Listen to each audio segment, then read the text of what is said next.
Hello mga Mars, welcome back to my channel, Karin Scoop Station here. Pasensyahan nyo na ang aking itsura dahil katatapos ko lang mag-workout. After ko mag-workout, uminom ako ng coffee, nag-breakfast, at hawak ko agad yung phone ko, chinek ko agad ang Instagram account ko. And then surprisingly, nakita ko ang post ni Ria and Zanjo Marudo na they are engaged na pala mga Mars. Sa post ni Ria, Atayde, forever sounds good, my white heart, and then engagement ring. Congratulations, Ria and Zanjo Marudo. Sabi ko na nga ba, di ba sa huling upload ko, sabi ko hindi na magtatagal si Zanjo ay aalokay na talaga ng kasal itong si Ria Atayde.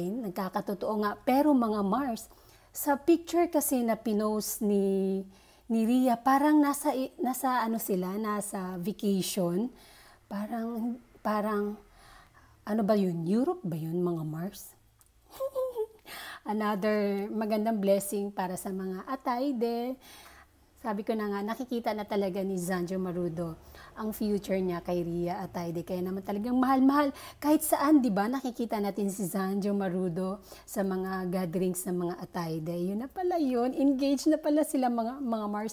Kung kailan talaga naganap ang engagement, yun ay hindi ko po alam. Basta nag-post si Ria, photo nila na napaka-sweet, 3 photo. And then, limited nga lang ang mag-comment sa comment section. Mostly, mga friend ni Ria and then mga showbiz na friend ni Ria Atayde. Again, congratulations, Ria and Zanjo Marudo. Yay! Nako, happy na naman ito si Ma'am Sylvia Sanchez. And that's it, mga Mars. Thank you for watching. Thank you for watching this video. Please like, comment, and subscribe for more scoops. Bye! Shout out Armenian. Congratulations, Ria and Zanjo.